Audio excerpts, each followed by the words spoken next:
Once they start eating this way, you'll make yourself heart attack proof. Going back over proof. We know that if people are eating this way, they are not going to have a heart attack. Not only could we be past our last heart attack, but the vast majority of people, even my age, could actually reverse a lot of their blockage. Everywhere you look, it seems a heart attack is just waiting to happen. If you haven't had a heart attack yourself, you likely know someone who has. Well, I've got a secret to share. With what we know right now, we could see the last heart attack in America. I've been investigating this for over a year. I've got lessons to share. Things you need to know. Things your doctor may not tell you.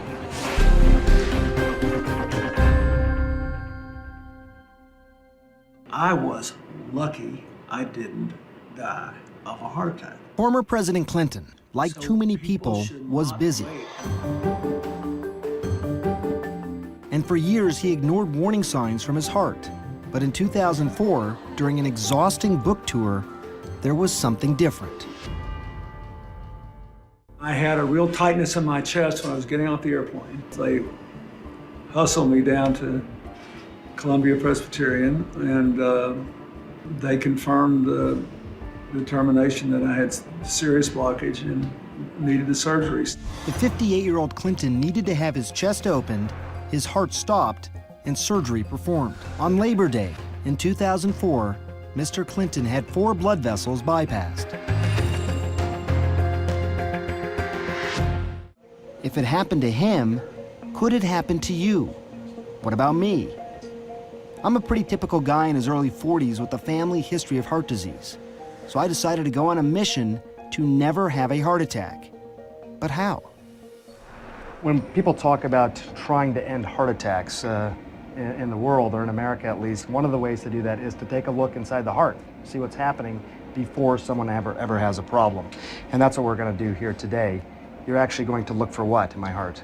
Yes, for calcium, which is part of the atherosclerotic process, the plaques in the heart.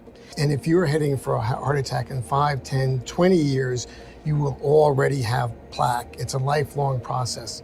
The coronary calcium scan. That's the test I'm having done. We can now find clues before heart trouble gets dangerous, even before the first symptoms. As president, Bill Clinton never got any of the advanced imaging, like the coronary calcium scan or the ultrasound of his carotid. Those are tests that are now more readily available to everyone. Did you ever wonder how seemingly healthy people can have a heart attack? This may surprise you. Most heart attacks happen in people with no symptoms, in people whose arteries are less than 50% blocked. Your body needs cholesterol, actually makes it. It's in the lining of every cell in your body. The liver sends out LDL cholesterol, and when everything works right, the good HDL scavenges excess LDL and brings it back to the liver. You also get cholesterol in foods, things like meat, French fries, eggs, butter, desserts, ice cream. Your cholesterol number is a good measure of what's in the blood. But here's the problem. It doesn't tell you if it's building up in the walls of your blood vessels, forming plaque. And it's the plaque that causes heart attacks. Here's what does matter: the size of your LDL, or bad cholesterol particles. Larger LDL particles don't pose much of a threat because they pass through the blood vessels without sticking. It's the smaller LDL particles that are more likely to lodge in the walls of blood vessels and cause a buildup of plaque. That's why Dr. Agatston wants a blood sample. He wants to find out if I have a lot of small LDL particles, a sign that I could be prone to building up plaque no matter what my overall cholesterol number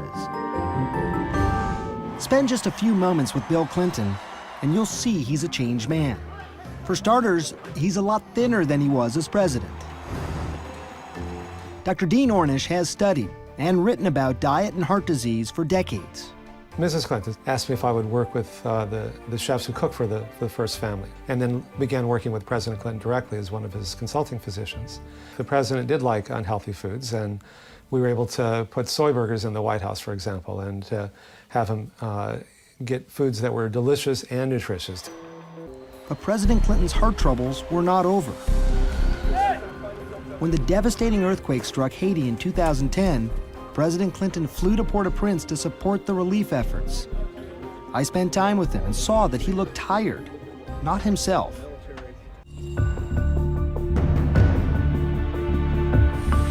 doctors said it was a mechanical failure of the bypass, and he needed stents to open the blocked artery.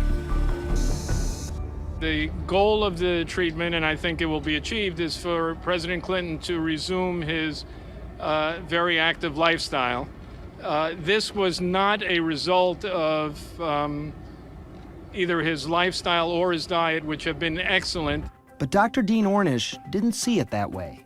And so I wrote him a letter and I said, you know, the friends that mean the most to me are the ones that tell me what I need to hear, not necessarily what I want to hear. And you need to know that your genes are not your fate. And I say this not to blame you, but to empower you. And I'm happy to work with you to whatever extent you want to move forward in that way. And we met a few days later and he said he was ready to do it. This time around, he decided to get much more strict in his approach. No more meat, no more eggs, no more dairy, almost no oil. The mantra is, eat nothing that has a mother or a face. Talked about the fact that you love to eat. I mean, this is. But I know, I like the stuff I eat. I like the vegetables, the fruits, the beans, the stuff I eat now. I like it. Do you call yourself a vegan now then? Well, I suppose I am if I don't eat dairy or meat or fish. You know. You're doing this for your health. Is Yes, that why you're doing it? Absolutely. Clinton's dietary guides, Dean Ornish, and this guy, Caldwell Esselstyn, at the Cleveland Clinic.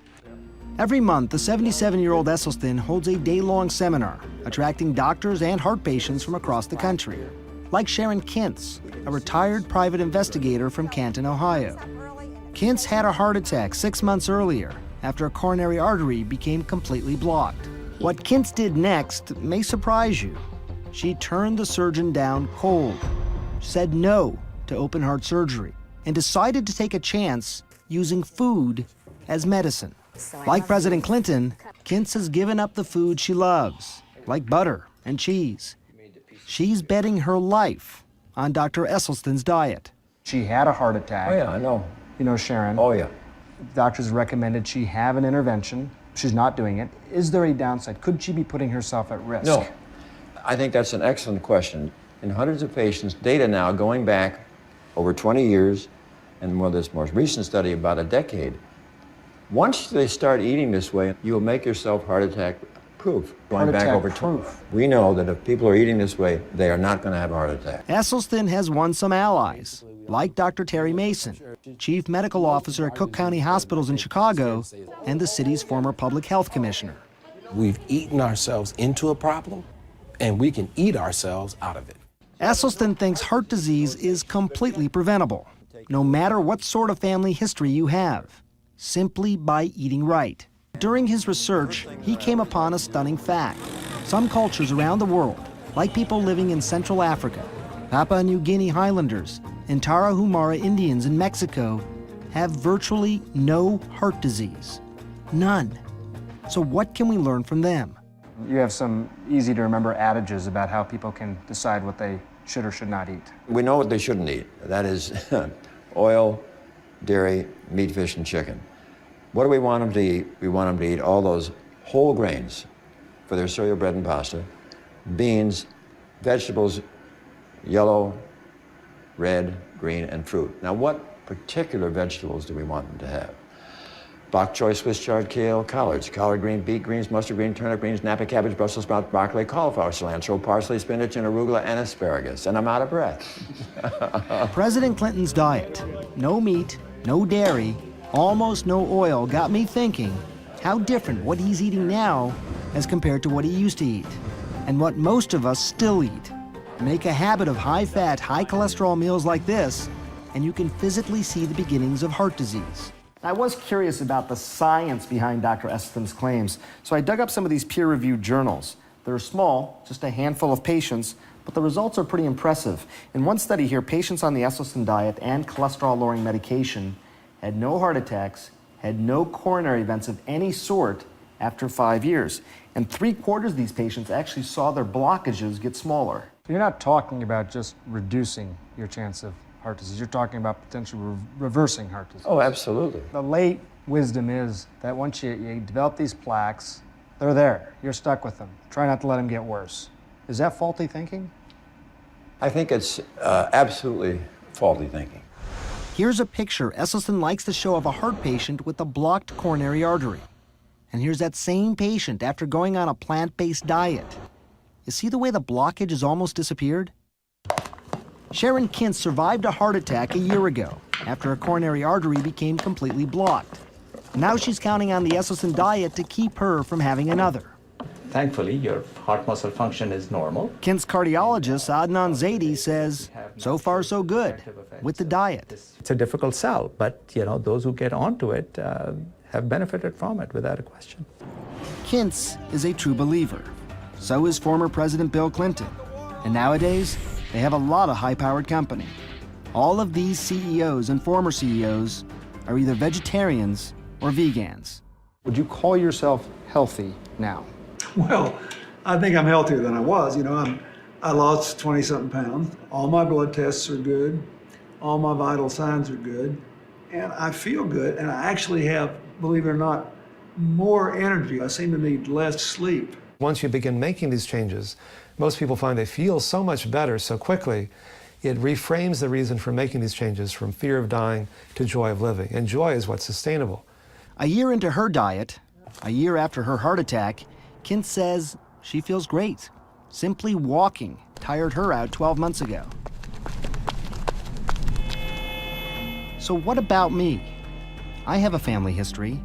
Am I heart attack proof? Time to find out. Time to see what fate has to offer. Sure. me. Now, we had some good news when we did the imaging. Right. That you had no plaque in your coronary arteries Right. on the calcium score. Right. Someone made a comment to me that this is sort of a 4-year guarantee that I Yes. won't have a heart attack. Would you agree with that? Yes. More good news. We never- Looking at my LDL, the bad cholesterol, Dr. Agatston tells me they're mostly large particles, the kind that don't build up as plaque in the blood vessels.